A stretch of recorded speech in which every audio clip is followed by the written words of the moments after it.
Começa agora mais um Alesp Conecta. No Alesp Conecta de hoje vamos abordar aí os avanços da pandemia do coronavírus. Eu recebo aqui na Rede Alesp o Dr. Ivan Marinho, que é médico infectologista, e nós vamos conversar aí sobre as atualizações dessa pandemia. Tivemos recente uma reabertura do comércio. Vamos bater um papo aí sobre as evoluções. Doutor Ivan, mais uma vez, obrigado por aceitar o nosso convite. Seja bem-vindo aí à Rede Alesp novamente, doutor. Obrigado, Guga. Ao seu dispor. Doutor, começando aí, vamos fazer uma análise, né, da situação atual desta pandemia, onde tivemos aí uma reabertura do comércio. Qual que é a sua opinião, né? Se era a hora certa dessa reabertura? Como o senhor tem abordado os seus pacientes nessa situação? E vamos durante o nosso programa, né, fazer uma previsão aí do que pode acontecer, doutor. Seja bem-vindo mais uma vez. Obrigado, Guga. Olha, Guga, vejo com muita preocupação essa flexibilização agora, no momento que a gente está ainda em fase de ascensão de curva. E tem vários parâmetros que a gente tem que levar em consideração para fazer uma flexibilização segura.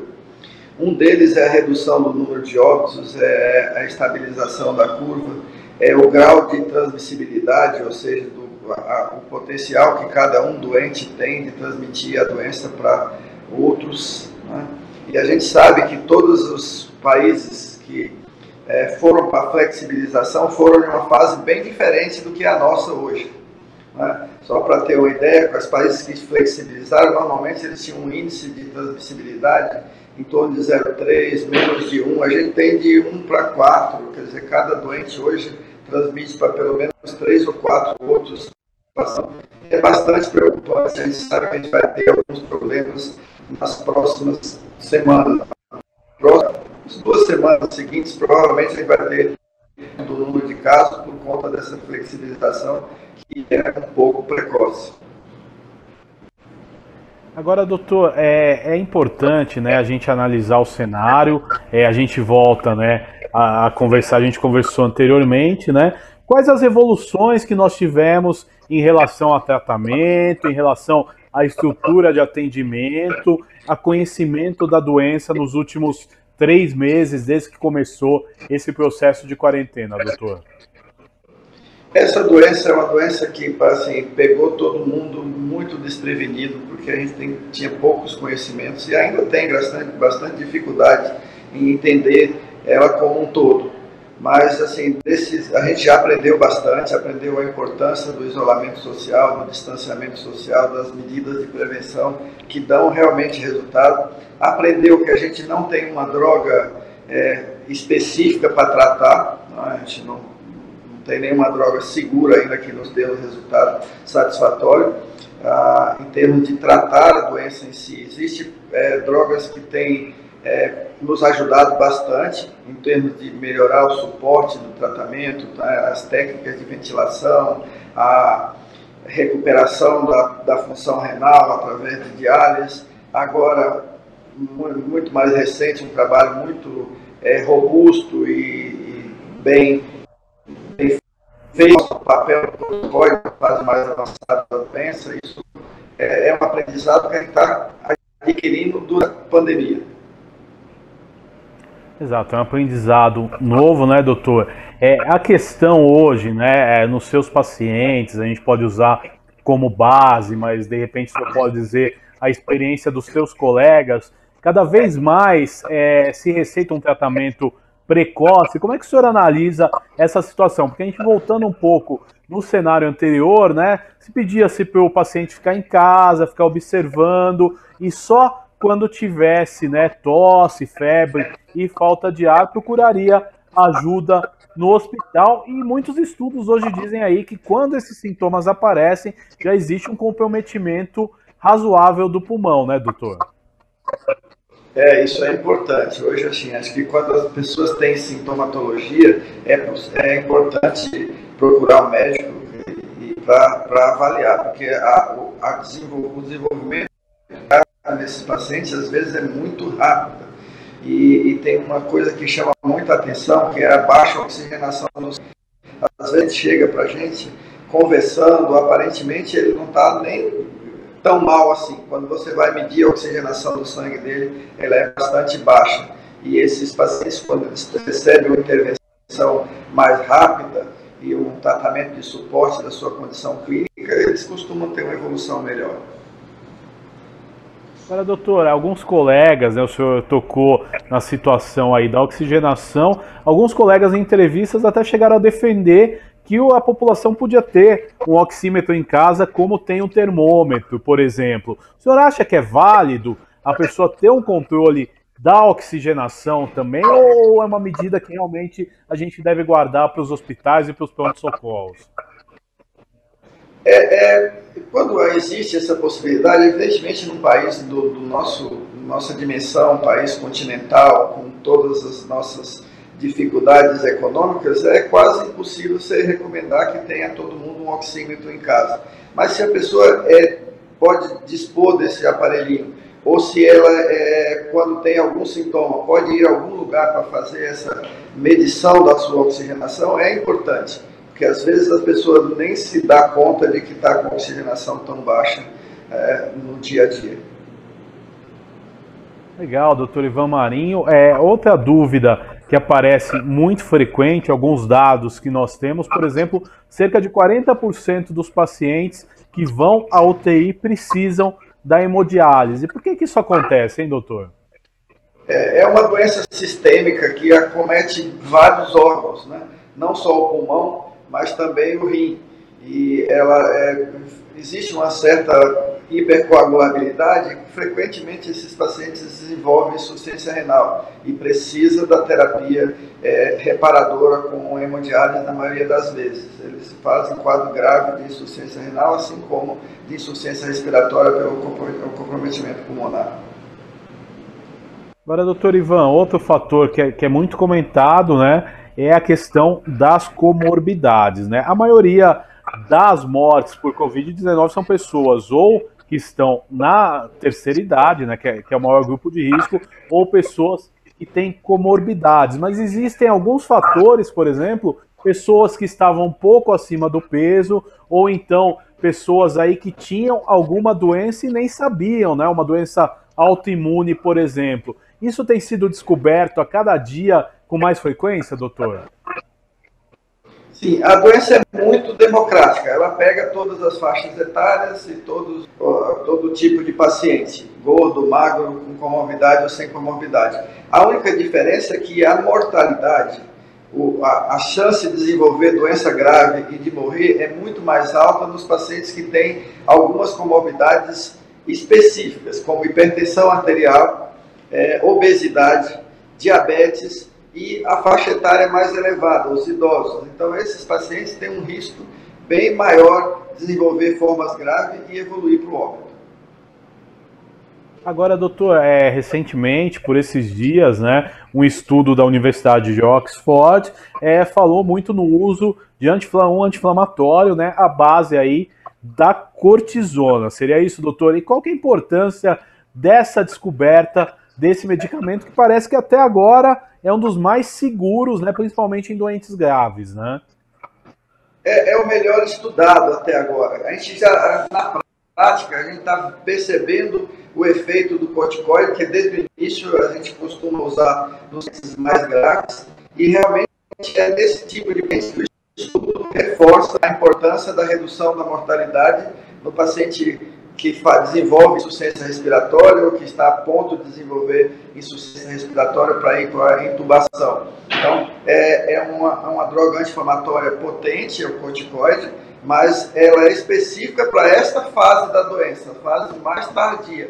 O corticoide tem bastante efeito colateral e a gente precisa ter muito critério em sair divulgando por aí, porque as pessoas podem imaginar que as formas leves precisam tomar corticoide ou que todo mundo que tem um sintoma gripal que possa ser Covid possa tomar corticoide, que um corticoide pode ter efeitos colaterais como hiperglicemia, desenvolver obesidade, diminui a imunidade da pessoa. Então, o corticoide é reservado para uso hospitalar nessa fase da doença que a gente fala quando há uma liberação de citocinas e tem um processo inflamatório muito importante nesse período que o pulmão está comprometido, o rim também está comprometido, e a gente diminui a progressão dessa doença pulmonar e renal, desse processo inflamatório, e isso resultou em uma redução de mortalidade importante nesse estudo de Oxford. Agora, doutor, alguns pontos, né, como a vacinação contra a gripe, a vacinação contra alguns tipos de pneumonia, que são indicadas já para a terceira idade, elas devem ser expandidas para outras partes da população que, de repente, tenham condições em aplicar essas vacinas, doutor? A vacina da pneumonia é indicada para o idoso e os pacientes de grupo de risco para pneumonia, portador de doença crônica, etc. A vacina da gripe, ela é importante nessa fase para qualquer faixa etária, independente de grupo de risco, porque a gripe é um fator de confusão. Agora nós estamos no período de gripe, no período de outono, inverno, no período que a gente pode ter H1N1, e essas patologias virais, além de ser um fator de confusão diagnóstica, ela pode acarretar uma maior morbidade e também uma depreciação da imunidade desses pacientes, e que pode vir a pegar Covid e ter uma evolução mais desfavorável. Então é bastante recomendável, principalmente para as faixas de indicação precisa, mas se todo mundo tem à disposição uma vacina de gripe, é possível tomar e é protetora, porque reduzir qualquer comorbidade nesse momento é muito importante. Agora, doutor, do ponto de vista epidemiológico, né, ponto de vista da ciência, alguns, talvez há um mês atrás, começaram a ter manifestações, independente aí do cunho ideológico e político, começaram a ter vários tipos de manifestações, né, nas grandes capitais do Brasil, em São Paulo, também no Distrito Federal. A partir do momento que começou a existir essas aglomerações, o senhor acha que é um fator de difusão do vírus aí para o aumento dos casos, ainda levando em conta que o Brasil passa talvez pelo momento mais difícil? Sem levar em consideração se é justo ou não as manifestações, que eu pelo menos acho que são bastante justas, mas não é a hora. Agora não era a hora de sair à rua. Qualquer aglomeração maior do que 6 pessoas aumenta o risco de transmissão do vírus, aumenta o risco de a gente ter maior número de casos. Então, qualquer tipo de aglomeração, seja festas, ou seja, mesmo a aglomeração em transporte público, ou em lojas, ou em praças, ou em parques, não é conveniente nesse momento que a gente tem uma curva em ação. E a gente está muito longe, bastante distante. A gente está bastante distante daquela fase de que a gente ficar mais seguro pela imunização de rebanho, onde mais ou menos 70% da população já adquiriu o vírus, aí dá uma segurança maior. A gente está muito, muito distante disso. Então a gente tem um número enorme de pacientes vulneráveis ao vírus, e quando se mobiliza, quando se provoca aglomeração, o risco aumenta significativamente. Agora, doutor Ivan Marinho, o senhor citava, né, que é necessário a imunidade de rebanho. Nós estamos ainda muito longe dessa situação. Temos aí algumas pesquisas de vacina, mas é assim, o mais otimista diria que teremos uma vacina no primeiro semestre já do ano que vem. Até que aconteça tudo isso, nós ficaremos no isolamento social, ou essa pandemia naturalmente ela tem uma retração, uma diminuída em alguma época do ano? A gente vai passar por o que a gente está vendo nos outros lugares onde ela começou primeiro. Seguramente a gente vai ter essa coisa meio ioiô, e a gente sai um pouco do isolamento, flexibiliza um pouco, aumenta os casos. Às vezes, quando a gente não faz isso de forma rigorosa, a gente pode ter que retroceder e voltar atrás e fazer novo isolamento. Por isso é muito importante, acho que os países que se deram melhor nisso, como tipo Nova Zelândia, foi muito rigoroso no início nas medidas de isolamento e depois pôde flexibilizar com mais segurança. mas quando a gente tem uma medida de isolamento que nunca chega próximo do adequado, a chance da gente retornar vai ser muito grande, por um período também grande. Interessante, doutor. Agora a gente conversava até no começo do programa em relação, né, à reabertura, às aglomerações em comércios, em shoppings. O senhor acha, só falando pela questão da ciência, a gente corre sério risco de retroceder, de ter medidas aí mais rígidas de volta, de repente até um lockdown, ou na visão da ciência já passamos dessa fase? Talvez lockdown não, mas a gente vai ter que retroceder, eu acho que com certeza. A gente vai chegar a um período daqui para diante, ter algumas situações dessas, principalmente onde se abriu precocemente, onde se respeitou menos o isolamento, a gente pode ter, onde vai se aglomerar mais, no risco da gente voltar e dar um passo para trás e precisar novos isolamentos para conter o número de casos e permitir que o sistema de saúde possa absorver esses casos graves, é bem provável. Interessante, doutor, essa informação. É o senhor que lida, né, que dirige um hospital particular e lida com o público no dia a dia. O senhor acha que as pessoas, principalmente as pessoas que procuram um atendimento, elas têm a consciência da real seriedade da situação, ou acham que é ainda muito tênue, muito atenuado, que não é tudo isso? Como é que as pessoas veem quando elas chegam a um atendimento de saúde, doutor? Hoje, principalmente no nosso país, existe uma dicotomia de opiniões. Na verdade, a população está confusa, porque se fala em tratamento, fala em resultados excelentes com um tipo de tratamento, outros não acham que é tão isso, que o isolamento é importante, alguém diz que o isolamento não é tão importante, então isso gerou uma certa confusão na população. Não existe uma uniformidade de informação no país, então isso nos prejudicou bastante e seguramente vai nos prejudicar, vai nos conduzir a uma forma diferente de enfrentar a pandemia. Com certeza a gente vai ter números mais arrastados e por maior tempo do que a maioria dos países onde as coisas foram tratadas com mais rigor e com mais uniformidade de opiniões. Interessante isso, doutor. Agora, outro ponto que se discute bastante, os Estados Unidos, por exemplo, né, que foi o primeiro país, o presidente da República, por exemplo, defendeu o tratamento com a cloroquina, agora em algumas declarações diz que tem excesso do medicamento. Eu gostaria que o senhor desse uma atualização para nós, como anda essa história do uso da cloroquina, os estudos têm avançado, não tem, hora se fala que não é eficaz, hora se fala que é eficaz, e na verdade o que está acontecendo de verdade é uma grande confusão na cabeça da população. Então eu gostaria que o senhor aproveitasse aqui o nosso canal, nossa tribuna, para esclarecer a população de como anda essa situação. A verdade absoluta é que não existe segurança científica para defender o uso ou para ter dados que nos dê confiança de que ela é realmente efetiva. Isso não existe ainda. Então,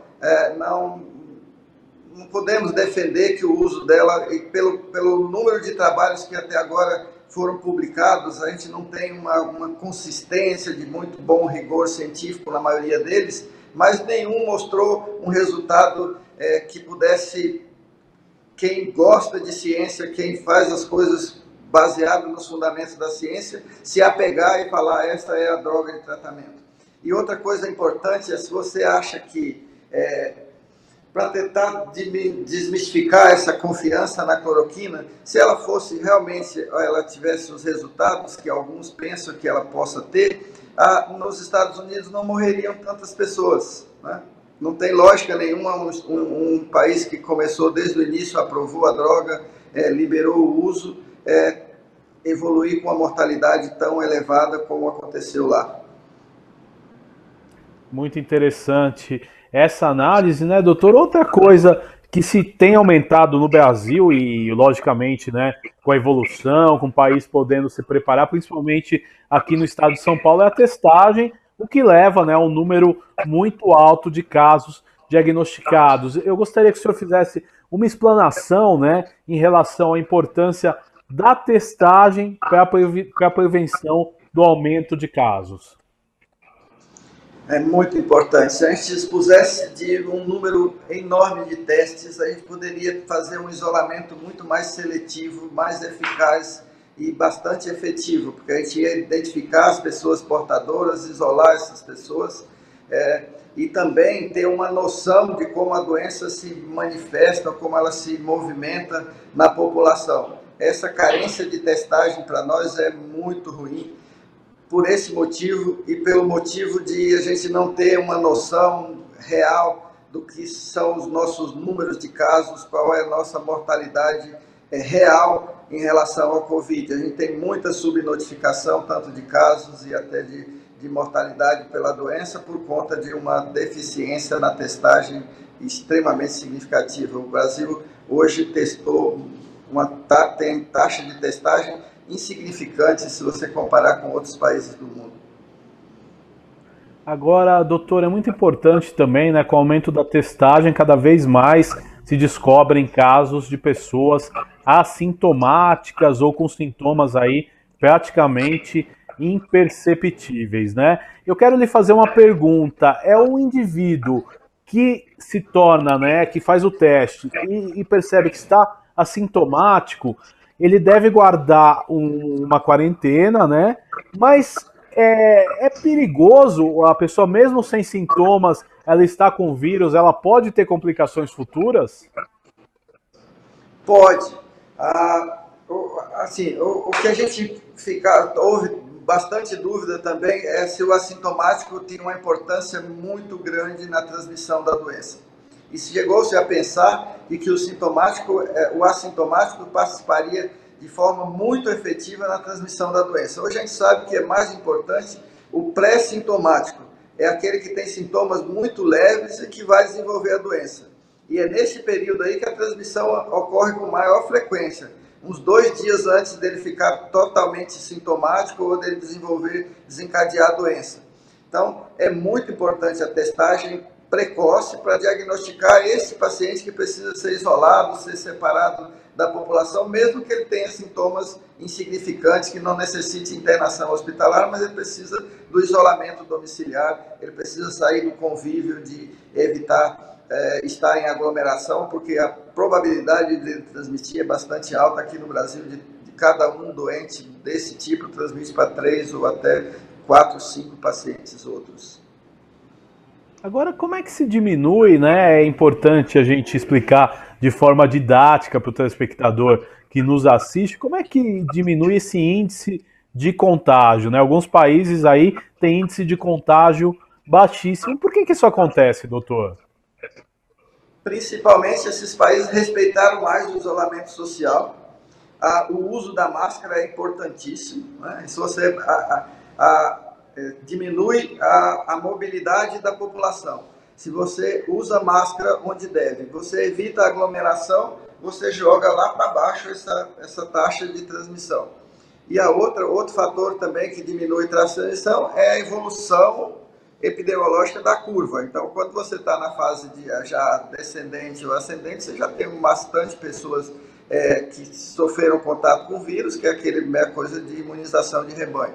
Mas antes desse nível da curva, que você tem uma imunização de rebanho significativa, as coisas mais importantes são as medidas de higiene, são a baixo índice de aglomeração, a pequena movimentação ou mobilização da população, que é fundamental. E o uso da máscara é tão importante para te proteger e principalmente para proteger o outro. Agora, doutor, é um fator importante, né? Essa história, por exemplo, da testagem, né? Outro dia vi uma entrevista, outro dia recente, inclusive, vi uma entrevista num veículo de comunicação, né? Aqui, e o entrevistado falava: fiz o teste rápido, deu negativo, agora eu tô feliz porque eu vou para casa tranquilo, sabendo que não vou passar para os meus familiares e a gente sabe que isso é um mito, né, que foi até esclarecido pelo diretor do Centro de Contingências do Estado de São Paulo, o Dr. Carlos Carvalho, e eu gostaria que o senhor explicasse exatamente isso, que o negativo, né, não é sinal de nada, né, doutor? Não, não é sinal de nada. Não significa que ele não possa estar com a doença na fase inicial ou naquela fase que mais transmite, inclusive, que é a fase pré-sintomática. O teste rápido hoje é um teste sorológico que ele fica positivo normalmente entre 10 e 14 dias após o contato com o vírus. E quando ele é positivo, só demonstra que você teve contato com o vírus e desenvolveu anticorpo contra o vírus. Agora, se ele é negativo, você pode ou estar com a doença aguda e ainda não houve o tempo suficiente para você produzir anticorpos, ou estar totalmente suscetível ao vírus, não ter tido contato ainda com o vírus Covid. Importante, doutor, dentro dessa linha, muitas pessoas do grupo de risco têm se isolado, filhos que não visitam os pais. Isso tem acontecido já faz 3 meses e muita gente gera na expectativa, são perguntas que chegam no dia a dia. Com o uso da máscara, com um certo distanciamento, essas visitas, elas são seguras de acontecer, doutor? Com certo cuidado, sim. Se mantém um distanciamento importante, se usa máscara, é inconcebível a gente imaginar que um vô não veja o neto há 3 meses, né? É só por vídeo, etc. Então, esse contato à distância, aí, passar na casa, aí a garagem, usando as medidas de higiene adequadas, higienizando as mãos, evitando o contato, mantendo o distanciamento e usando máscara, é possível. É muito melhor do que ir a aglomerações ou em ruas sem máscara e em contato com pessoas que você não conhece, que você não sabe se é portador ou não do vírus. Então, quer dizer, entre ver um neto, ver a avó, ou o neto ir ao shopping, né? Ou, desculpa, até a avó ir ao shopping, é melhor ver o neto, né? Ver o neto, com certeza. Com as medidas de segurança é muito mais interessante do que se arriscar na rua, no transporte público ou no contato com pessoas desconhecidas e não conseguir manter o distanciamento adequado. Doutor Ivan Marinho, estamos chegando nos momentos finais do nosso Alesp Conecta de hoje, mas eu gostaria que o senhor deixasse uma mensagem aí sempre, né, para tentar cada vez mais conscientizar a população dos principais cuidados que a gente precisa ter no momento desse. É importante que todos tenham a consciência de que esse vírus não só causa problemas na saúde, ele causou problemas na economia, nas relações interpessoais e um monte de coisa. Mas a gente precisa ter bastante determinação. Eu sei que é muito difícil manter um isolamento social por tanto tempo, mas ainda é muito importante. Então, evitar o contato em aglomerações, manter o distanciamento, o uso da máscara, as medidas de higiene adequadas são super importantes neste momento. A gente ainda está em fase de ascensão de curva. Qualquer descuido agora vai acarretar em maior número de casos daqui a 1 semana ou 2 semanas. Então é importante ter bastante paciência e manter as medidas de isolamento que a gente realmente considera e tem comprovação científica que reduz esse índice de transmissibilidade do vírus, que é principalmente o isolamento social, o distanciamento social. Doutor Ivan Marinho, mais uma vez eu quero agradecer a sua participação nesse Alesp Conecta de hoje. Até uma próxima oportunidade. Muito obrigado. Até logo. Obrigado a você, Google. Este foi o doutor Ivan Marinho, que esclareceu aí mais sobre essa pandemia do coronavírus que nós vivemos no Brasil e no mundo. Você pode ver e rever este e outros programas em nosso canal no YouTube. Até nosso próximo encontro. Tchau.